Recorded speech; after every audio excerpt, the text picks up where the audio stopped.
Hi guys, I'm Shmee, hello and welcome back to the channel where you join me today for a first in-person look at the new Ferrari SF90 XX. We're here at the Pebble Beach Concours d'Elegance at Casa Ferrari, where we have the SF90 XX Stradale and also the SF90 XX Spider. Now, as a person who's driven a lot of miles in my SF90 Stradale, I've been looking forward to seeing the Versione Speciale. The car that we have here is exactly that. And just look at this thing, dialed up to the max, the aerodynamics, the design, this gigantic spoiler, more power, technical changes, reworked gearbox configurations, and plenty more, which I want to run through with you in detail to talk all about them at this first opportunity to see the cars physically in person. The Spider limited to $599, the Stradale limited to $799, plenty of other very special Ferraris here as well on the lawn, including the 812 Competizione Aperta, the other XX cars, the FXX EVOs, 599 XX, the FXX, and so many more as you can see, and currently here as well. But let's take a full look through today then at the SF90 XX and go through all the details about this new limited edition Ferrari.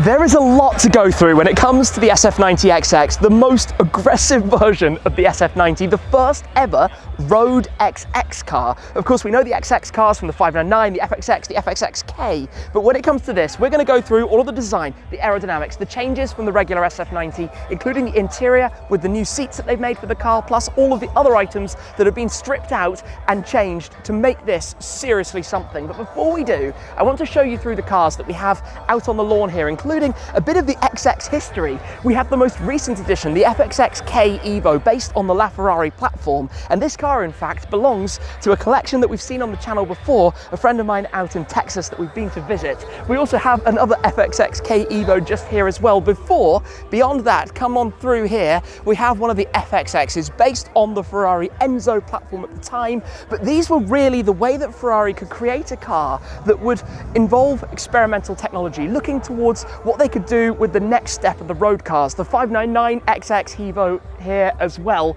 And of course, that's just a small part of this entire display. As we step out onto the lawn and the different cars that are around me at the moment, we have the 599 GTO, the F12 TDF, the 458 Speciale Aperta, the 812 Competizione. This is one of my favorites, the Ferrari 599 SA Aperta. Then we've got a second SA Aperta just here. We have the 812 Competizione A, which belongs to my friend David Lee. We then have the Pista Spider, the 430 Scuderia 16M, and a 430 Scuderia as well. But of course, we're here to talk about the SF90 XX, the latest in this limited series of Ferrari supercars, and in particular, taking this SF90 platform, the first series production hybrid Ferrari, in fact, after the limited production LaFerrari and LaFerrari Aperta, but taking the SF90 platform with the 4-litre twin-turbo V8, with the 3 electric motors that we know, and I particularly love from the miles that I've done with mine, and making it into something that's even more honed for the track. Now, the clue was always in the name with the SF90 Stradale, Italian for road, but this is still technically called Stradale, but is very much clearly for the track. You see that with the extended splitter at the front end, the airflow managed up through the hood vents that you have here, the massive wing that's been installed at the back, and many changes, lighter weight, more power, and I want to run you through all of those, so let's go for a full look around. We are spoiled to be looking at the pair of the SF90 XX cars here, the Stradale and the XX Spider as well. The first time there's a road legal XX car, but very much that XX philosophy brought to the SF90 lineup. Of course, the most powerful production Ferrari with 1,030 horsepower, 30 horsepower from the previous SF90. In fact, to talk a little bit more about the engine, we've got the 4-litre twin-turbocharged V8 mated to 3 electric motors, 1 at the back, 2 up front. So that doesn't give you much by way of storage space, and we'll talk about that in a moment, but the combustion engine now makes 797 horsepower, up from 780 before, with the electric motors raised from 220 horsepower to 233. Now that means 0 to 62 miles an hour, or 100 kilometers an hour, in both of these is dispatched in 2.3 seconds. 0 to 124 miles per hour, 200 kilometers an hour, is only 6.5 seconds. Now, there's been some recalibration to the gearbox, there have been some changes to the engine, new pistons, a new machined combustion chamber, and plenty of other things as well to go into improving the performance and getting even more power out of it, while also stripping weight, but crucially adding significant downforce. Now, if we talk about the SF90 XX Stradale, at VMAX this produces 530 kilos of downforce, which is double that achieved by the SF90 in its previous configuration, the non-Assetto Ferrari version. The top speed is 320 kilometers an hour or faster, just shy of 200 miles per hour. That's what's being quoted at the moment, 197. But as you take a look around, you start to spot all of these aero features, and these louvers are all functional, borrowed from the likes of the F12 TDF, where we've seen them before, but looking striking when you take into account you have them over both the front and the rear arches. To focus on the design, we'll start right around the front, and I find it very intriguing that it's a completely new look. Everything in the bumper and lower has been reworked. A new look up front, of course. We've got the adaptive sensor up front for your ADAS systems, but you'll notice that the airflow is managed through the car and out via the S-ducts that you have on the bonnet. Those actually add 20% further front downforce to the vehicle versus the car without having them before. But everything from the lights down gives it this new look, this new face, these new eyes, technically the same headlights, but by having this design integrating the airflow management directly through the front of the car, this is actually open despite looking like it's just finished as a piece of black at the front, and all of the cooling that you have beneath, obviously helping with the airflow management, the aerodynamics, and also the downforce at the front. As we come round towards the side, we've got a similar wheel as standard on the car here to the SF90, but you can opt to have the carbon fibre lightweight wheels should you prefer.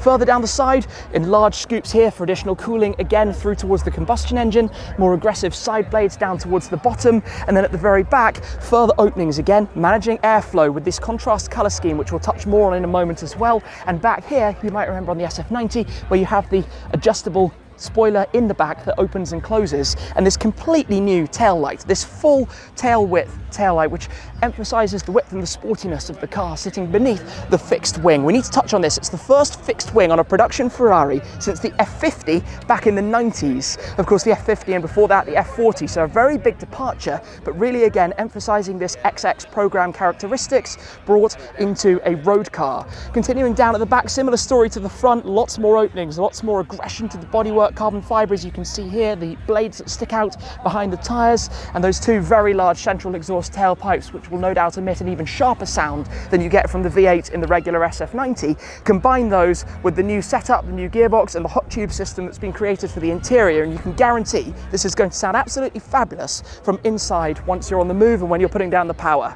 Moving over to the SF90 XX Spider for a better look around. This car's in Azzurro-Dino with the Giallo Modena accents all around, but I want to touch a little bit more on the technical side of things and what's going on under the skin, because it features Ferrari Dynamic Enhancer 2.0. It also has the ABS EVO system that was introduced on the 296 GTB, plus they've got a very trick boost control logic when you're driving that gives you up to 30 bursts of additional power. So obviously the stiffness has been increased, 9% additional lateral performance along with 10% roll rate reduction, and having redesigned front brakes, both front and larger rears, is going to help with your stopping power as well. But the Spider has the folding retractable hardtop that we've seen on the SF90 Spider itself, folds in 14 seconds. You have the lowerable rear wing as well, and of course with only 599 of the Spider in contrast to 799 of the Stradale, these will be going to the absolute top Ferrari customers, with VIPs lucky to receive allocations perhaps for the Spider but also for the SF90 XX Stradale.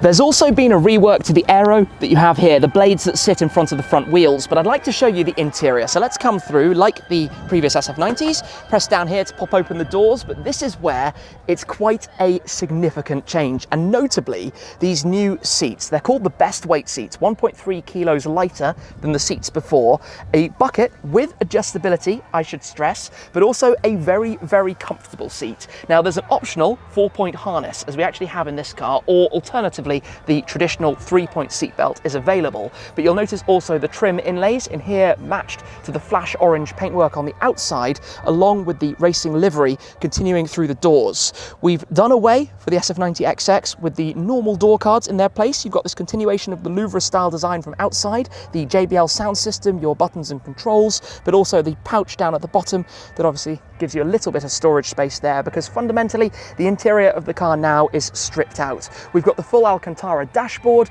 the full carbon fiber tunnel through the center, which you'll notice is like a bridge. It's hollowed out underneath.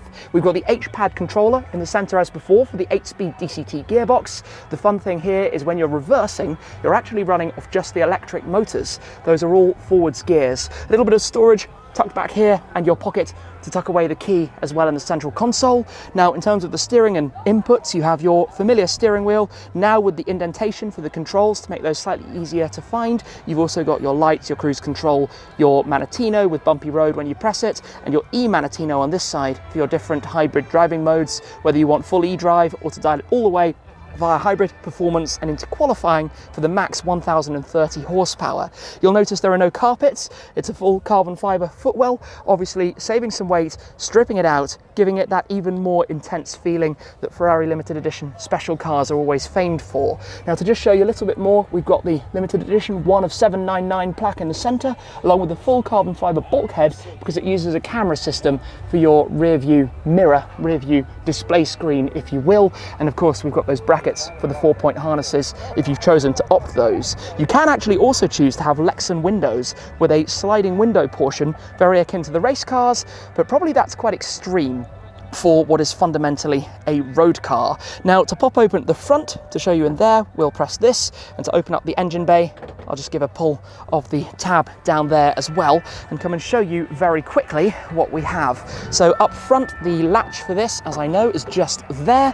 Pop this open, you've got the RACE system, the hybrid, or rather electric motors up front. Of course, with the S-ducts and the additional cooling, that does away with the very small storage space that you found in the SF90 before, but this car presented with the beautiful full carbon fiber panels. And of course, we've got the personalization specifications plaque, which has had to be shrunk a little bit to be able to fit it under the space available with these S-ducts that you can see straight through with the different channels, adjusting the airflow depending how it's required for the aerodynamics and for the cooling.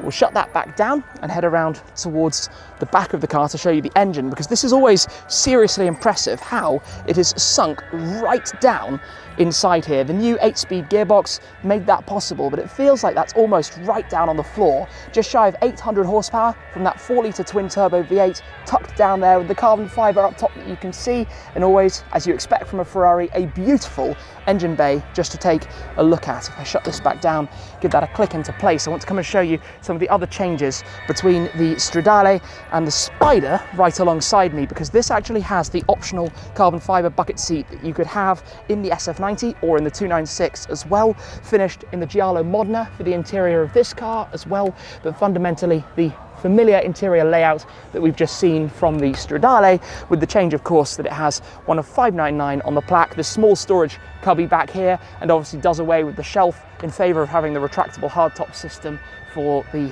back, and obviously being able to close it up or drive it open to the elements should you prefer.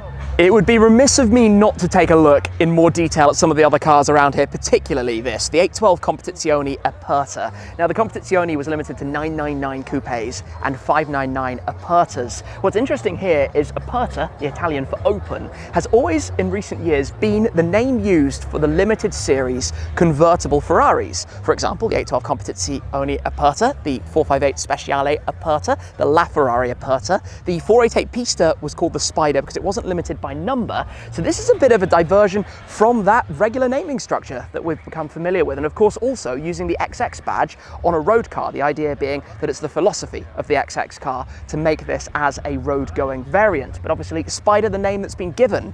Now, these particular examples are heavily tailor-made. The paintwork on this, the interior, look at this. That's actually gorgeous as an interior, the idea of what you can do with Ferrari.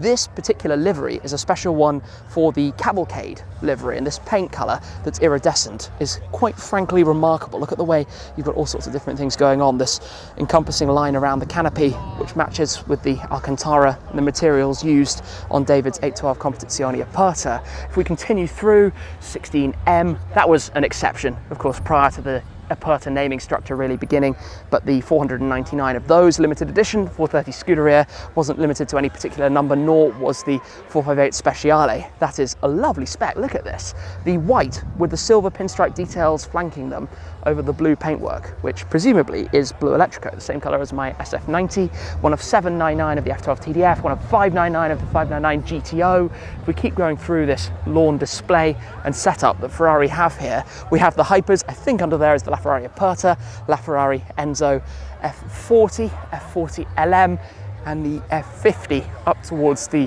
far end of that lineup as well. But that's not all. This is just a full array of very special Ferrari cars, the different race cars. Ferrari have such an immense history and story when it comes to racing, and that's a big part of why the XX has obviously come about, bringing some of this racing technology. We've actually got the 296 GT3, 488 GT3.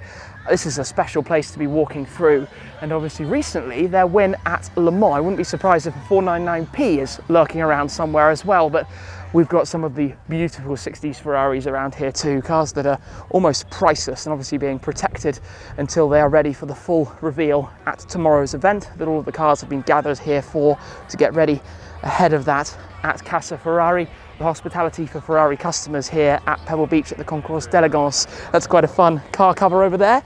Good wall cover on the, is that a 355 presumably underneath? 360s, 458s, 488s, 812s, 812 GTSs, plenty of lovely cars around here.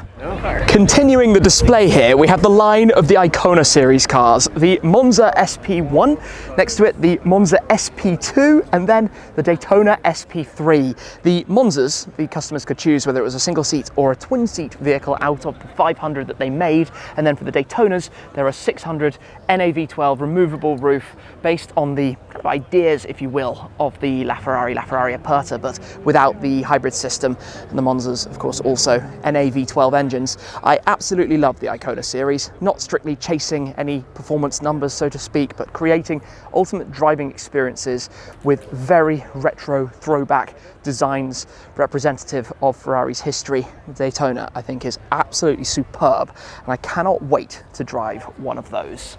We also have the current Ferrari lineup here to take a quick look at, including the SF90 Stradale itself. Now this particular car is optioned with the Assetto Fiorano, the Fiorano pack, which includes the option to spec the livery, as you can see at the front, the carbon fibre wheels, more carbon inside including the door cards, and this larger spoiler around towards the back. Now this also upgraded the dampers to a Multimatic set, which removed the option to have the lift system. In the XX you can still opt for the lift system with the regular package that's available. I think they're just starting the cars to pop the roofs up at the moment. We have the SF90 Spider, 296 GTB, 296 GTS. If we keep coming past, we also have the Roma Spider, Roma, and the Portofino M up towards the far end, which is interesting to see the full lineup of cars. Plus also the Puro Sangue, and you have no idea how excited I am for the imminent arrival of my Puro Sangue. A practical, comfortable, 4-seat V12 equipped Ferrari that very much is a Ferrari when you drive it with the front mid configuration. It's a glorious thing. Sounds basically like an 812 Superfast, and I think it looks pretty cool as well.